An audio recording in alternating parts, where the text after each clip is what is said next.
विनियोजन विधेयक 2076 को सिद्धान्त र प्राथमिकता तय गर्दा मैले मूलतः नेपालको संविधानले परिकल्पना गरेको समाजवाद उन्मुख आर्थिक प्रणाली निर्माणलाई मार्गदर्शनको रूपमा लिएको छु।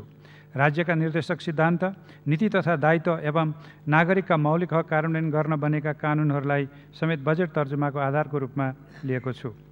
यस सम्मानित संसदबाट केही दिन अघि पारित भएको नेपाल सरकारको आर्थिक वर्ष 2076-77 को नीति तथा कार्यक्रम र चालु आर्थिक वर्ष सुरु गरेका नीति तथा कार्यक्रमहरूको निरन्तरतालाई पनि विनियोजन विधेयक 2076 को सिद्धान्त तथा प्राथमिकता तय गर्दा मुख्य आधारको रूपमा लिएको छु। पछिल्लो निर्वाचन मार्फत जनअनुमोदित वामपक्षीय चुनावी घोषणापत्रलाई पनि विनियोजन विधेयक 2076 को सिद्धान्त तथा प्राथमिकता तय गर्दा आधारको रूपमा लिएको छु। आगामी आर्थिक वर्षबाट सुरु हुने 15 योजनाले लिएका विकासका दीर्घकालीन लक्ष्यहरू र मध्यम आय भएको मुलुकमा स्तरोन्नति हुने प्रतिबद्धतासहित दिगो विकास लक्ष्य हासिल गर्नेतर्फ विशेष ध्यान दिएको छु।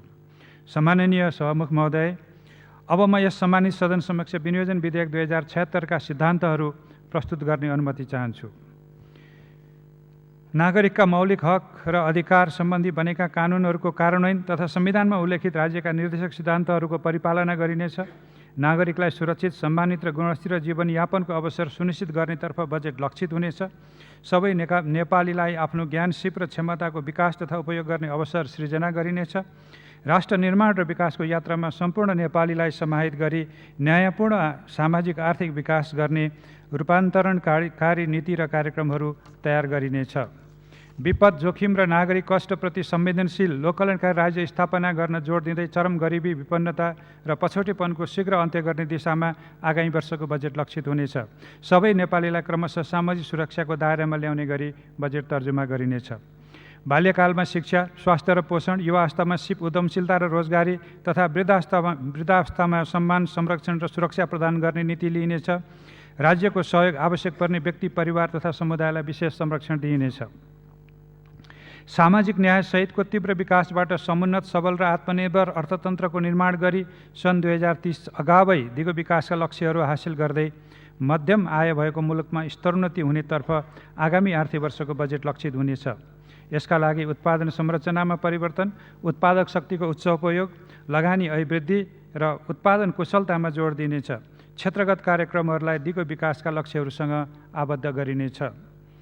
सरकारी खर्च प्रणालीलाई परिणाममुखी तुल्याउँदै उपलब्ध वित्तीय साधनको न्यायोचित बाँडफाँड गरिनेछ। आयोजनाहरूको प्रतिफल र प्रभावकारिताको आधारमा मात्र बजेट विनियोजन गर्ने प्रणालीको विकास गरिनेछ। आयोजना व्यवस्थापन क्षमतामा सुधार गरी पूर्वाधार विकासलाई तीव्रता दिइनेछ। बजेट अनुशासन कायम गरी सरकारी खर्चलाई समय निर्दिष्ट बनाउँदै खर्चको गुणस्तर र नतिजाप्रति सम्बन्धित निकाय र पदाधिकारीलाई पूर्ण रूपमा जिम्मेवार र जवाफदेही हुने प्रणालीको विकास गरिनेछ। राजस्व प्रणालीलाई प्रगतिशील र लगानी मैत्री बनाउँदै लगिनेछ। कर सङ्कलन प्रणालीलाई सरलीकरण गरी कर प्रशासनलाई करदाता मैत्री तुल्याइनेछ। नागरिकले तिरेको करको सदुपयोग सुनिश्चित गरिनेछ। नयाँ विकास सहायता नीति अनुरूप अन्तर्राष्ट्रिय सहयोगलाई मूलतः उत्पादनमूलक क्षेत्र, ठुला भौतिक पूर्वाधार तथा सामाजिक विकास लगायत मुलुकको आर्थिक क्षमता विकास हुने राष्ट्रिय आवश्यकता तथा प्राथमिकताको क्षेत्रमा परिचालन गरिनेछ। अन्तर्राष्ट्रिय गैर सरकारी संस्थाहरूको कार्यमा पारदर्शिता अभिवृद्धि हुने गरी सरकारको प्राथमिक क्षेत्रमा परिचालन हुन प्रोत्साहित गरिनेछ। निजी क्षेत्रलाई आर्थिक वृद्धिको सम्भाग शक्तिको रूपमा विकास गर्दै उच्च बचत परिचालन, पुँजी निर्माण र उत्पादक शक्तिको विकास मार्फत राष्ट्रिय पुँजीको सम्वर्धन गरिनेछ। अर्थतन्त्रको महत्त्वपूर्ण स्तम्भको रूपमा रहेको सहकारी प्रणालीलाई सामाजिक न्याय सहितको आर्थिक समानता उन्मुख विकास र आर्थिक सामाजिक रूपान्तरणको प्रभावकारी माध्यमको रूपमा अघि बढाइनेछ।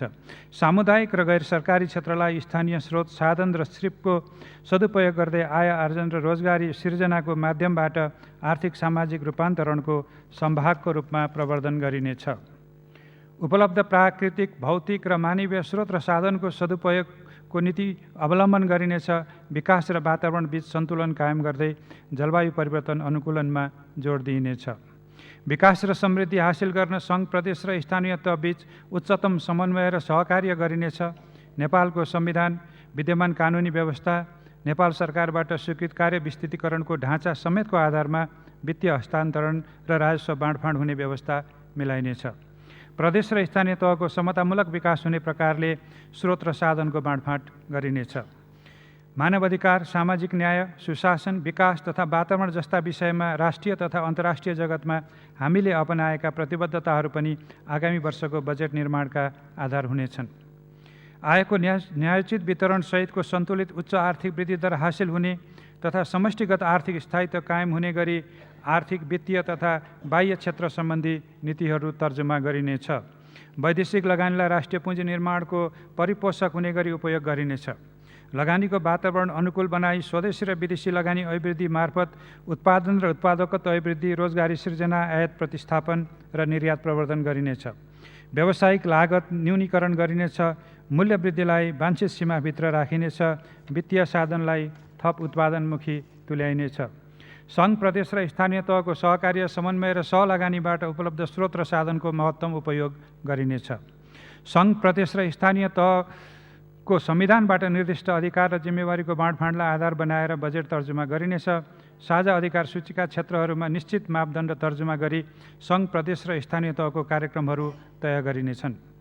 नागरिकलाई सुशासनको प्रत्याभूति हुने गरी राज्यका सबै संयन्त्रहरूको क्षमता विकास गर्दै सेवा प्रवाह तथा कार्य सम्पादनलाई पारदर्शी, जवाफदेही र उत्तरदायी बनाइनेछ। सामान्य सभामुख महोदय, अब म विनियोजन विधेयक 2076 का प्राथमिकताहरू प्रस्तुत गर्ने अनुमति चाहन्छु। संवैधानिक व्यवस्था अनुसार नागरिकका मौलिक हक र अधिकार सम्बन्धी कानुनहरूको प्रभावकारी कार्यान्वयन गर्दै जीवनयापनका न्यूनतम आधारभूत आवश्यकताहरू शीघ्र पुरा गरिनेछ। खाद्य सुरक्षा, रोजगारी, आधारभूत शिक्षा, जनस्वास्थ्य, आवास, सामाजिक सुरक्षा लगायतका मौलिक हक कार्यान्वयन गर्न बनेका कानुनहरूको कार्यान्वयन गरी सुरक्षित, सम्मानजनक र गुणस्तरीय जीवनयापनको अवसर सुनिश्चित गर्दै लगिनेछ। स्वस्थ नागरिक, स्वस्थ जीवन र स्वस्थ समाजका लागि स्वस्थ उत्पादन र स्वस्थ उपभोगमा जोड दिइनेछ। स्वास्थ्य संस्थाहरूको पूर्वाधार र जनशक्ति विकासमा जोड दिई गुणस्तरीय स्वास्थ्य सेवा सुनिश्चित गरिनेछ। आधारभूत र आकस्मिक स्वास्थ्य सेवाहरूमा सबै नेपालीको पहुँच सुनिश्चित गर्दै लगिनेछ। आगामी 2 वर्षभित्र सबै बालबालिकालाई विद्यालय भर्ना गराउँदै साक्षर नेपाल घोषणातर्फ बजेट लक्षित हुनेछ। गुणस्तरीय र जीवन उपयोगी शिक्षाको अवसर सुनिश्चित गरी उत्पादक नागरिक तयार गरिनेछ।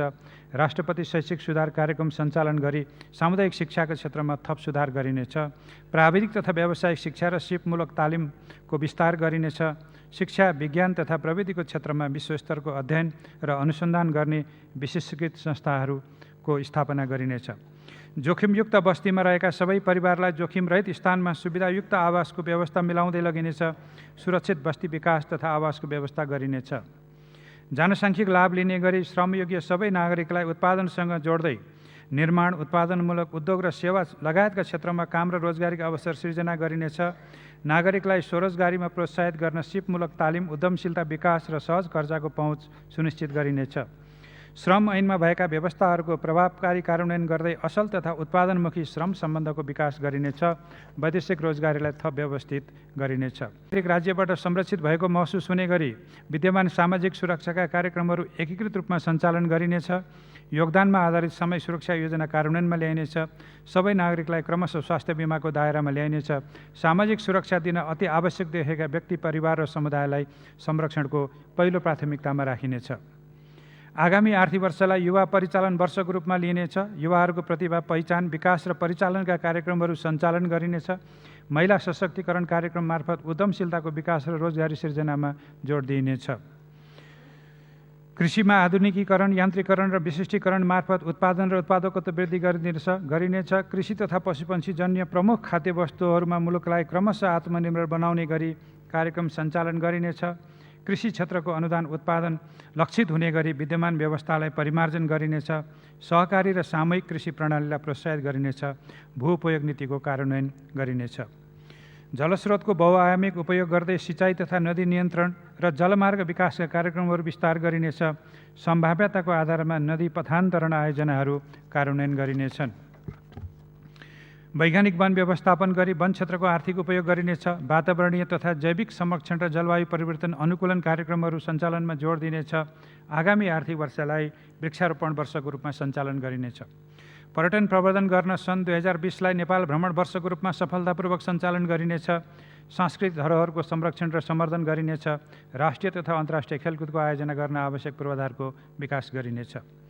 व्यावसायिक लागत न्यूनीकरण गर्ने र लगानीको वातावरण थप अनुकूल बनाउन लगानीसँग सम्बन्धित नयाँ कानुन तथा संरचनागत व्यवस्थाहरूको शीघ्र कार्यान्वयन गरिनेछ।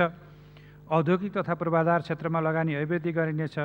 निजी क्षेत्र, सार्वजनिक निजी साझेदारी, सार्वजनिक निजी तथा सहकारी साझेदारी र विदेशी लगानी मार्फत लगानीका न्यूनताहरू पुरा गरिनेछ। लगानी अभिवृद्धि गर्न वैकल्पिक लगानीका उपायहरू प्रबन्ध गरिनेछ। स्वदेशी उत्पादनको उपभोगलाई प्रोत्साहित गरिनेछ। आगामी आर्थिक वर्षलाई अधुरा आयोजना सम्पन्न गर्ने वर्षको रूपमा लिए सडक, पुल, विद्युत, सिँचाइ, खानेपानी र भवन निर्माण लगायतका आयोजनाहरू सम्पन्न गर्न बजेट विनियोजन गरिनेछ। उच्च र दिगो आर्थिक वृद्धि हासिल गर्न सघाउ पुर्याउने द्रुत मार्ग एवं रणनीतिक र आर्थिक तथा व्यापारिक केन्द्र जोड्ने सडक निर्माणमा तीव्रता दिइनेछ। भूमिगत मार्ग, रेलमार्ग, जलमार्ग, विमानस्थल र शहरी पूर्वाधार विकास निर्माण कार्यलाई प्राथमिकतामा राखिनेछ। सबै नेपालीलाई आधुनिक, नवीकरणीय र पहुँचयोग्य ऊर्जा सुविधा शीघ्र प्राप्त हुन सक्ने गरी जलविद्युत, सौर्य, जैविक र वायु लगायतका नवीकरणीय ऊर्जाको विकासलाई प्राथमिकता दिइनेछ। आन्तरिक र अन्तर्देशीय विद्युत प्रसारणको निर्माण तथा क्षमता विस्तारको कार्य विद्युत उत्पादनको व्यावसायिक उत्पादन सुरु हुनु अगावै सम्पन्न गरिनेछ। विद्युत आपूर्ति प्रणालीलाई भरपर्दो बनाइनेछ।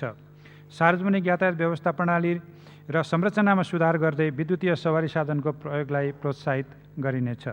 मुलुकभर भरपर्दो र गुणस्तरीय दूरसञ्चार सेवा सुनिश्चित गरिनेछ। आम सञ्चार क्षेत्रलाई मर्यादित र व्यावसायिक बनाइनेछ।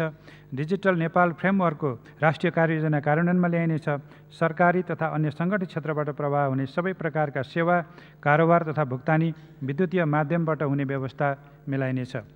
भूकम्पपछिको पुनर्निर्माण कार्यलाई तीव्रता दिँदै बाँकी रहेका निजी आवास निर्माण कार्य आगामी आर्थिक वर्षभित्र सम्पन्न गरिनेछ। शैक्षिक तथा स्वास्थ्य संस्था, ऐतिहासिक सम्पदा, प्राचीन स्मारक तथा धरोहरहरूको द्रुत गतिमा पुनर्निर्माण गरिनेछ।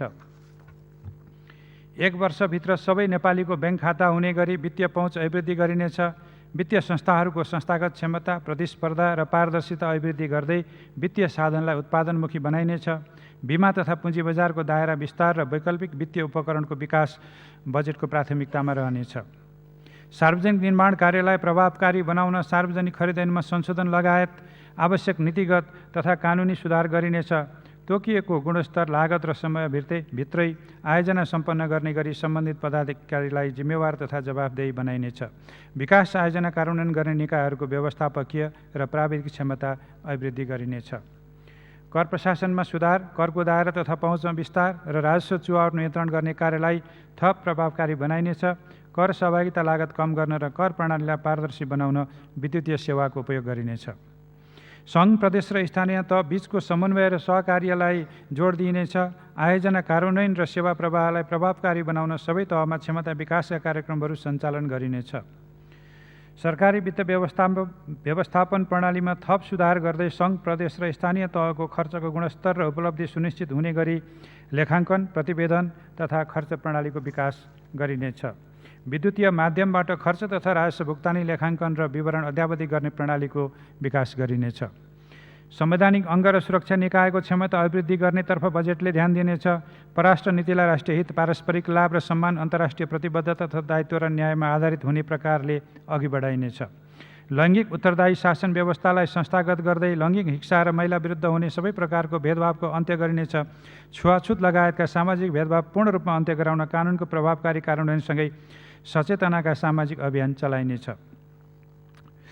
मुलुकमा शासकीय स्वच्छता, सदाचार र सुशासन प्रवर्धन गर्दै नागरिकले प्राप्त गर्ने सेवा सरल, सहज र गुणस्तरीय र समय निर्दिष्ट बनाइनेछ। सार्वजनिक सेवाको गुणस्तर अभिवृद्धि गर्न सबै किसिमका सार्वजनिक सेवा प्रवाहलाई सूचना प्रविधिमा आबद्ध गरिनेछ। राज्यले प्रदान गर्ने सेवा र सुविधाहरूको गुणस्तर सुनिश्चित गरिनेछ। सार्वजनिक संस्थानहरूको सङ्गठनात्मक एवं व्यवस्थापकीय सुधार गरी व्यावसायिकता प्रवर्धन गरिनेछ। सम्माननीय सभामुख महोदय, वर्तमान सरकार गठन भएको छोटो अवधिमा राज्य पुनर्संरचनाका कार्य सम्पन्न भई नेपाली जनताले चाहेको समृद्ध नेपाल, सुखी नेपालीको दीर्घकालीन आकाङ्क्षा हासिल गर्न आर्थिक, सामाजिक तथा सुशासनको आधारशिला निर्माण भइरहेको छ। सङ्घ, प्रदेश र स्थानीय तहको समन्वय र साझेदारी तथा सहकारी र निजी क्षेत्रसँगको सहकार्यबाट सामाजिक न्यायसहितको विकास र समृद्धिको मार्ग प्रशस्त हुने आधार बनेको छ। आगामी वर्षको बजेट यसै मार्गमा अघि बढ्नेछ। आगामी आर्थिक वर्षको बजेट मूलतः न्यायिक वितरण सहितको उच्च आर्थिक वृद्धि, सामाजिक न्याय सहितको समावेशी विकास क्षमताअनुसारको कामको अवसर र मर्यादित रोजगारीको सुनिश्चितता, फराकिलो दायराको सामाजिक सुरक्षा, व्यवस्थित र गुणस्तरीय पूर्वाधार, स्तरीय सामाजिक सेवाको सहज उपलब्धता, राष्ट्रिय पुँजीको सम्वर्धन, आधुनिक प्रविधिको विस्तार र सुशासन कायम गर्नेतर्फ उन्मुख हुने कुरा म माननीय सदस्यज्यूहरूलाई सम्मानीय सभामुखज्यू मार्फत विश्वस्त दिलाउन चाहन्छु। मैले यस सम्मानित सदन समक्ष पेश गरेको विनियोजन विधेयक 2076 का सिद्धान्त र प्राथमिकता, मुलुकले अवलम्बन गरेको विकासको ढाँचा, सङ्घीयता तथा मौलिक हकको कार्यान्वयन र साधनको उपलब्धता बीचको तालमेलको खाका हो। आगामी आर्थिक वर्षको बजेट यही खाकाभित्र रहेर तर्जुमा हुने कुरा मान्य सदस्यज्यूहरूलाई म अवगत गराउन चाहन्छु।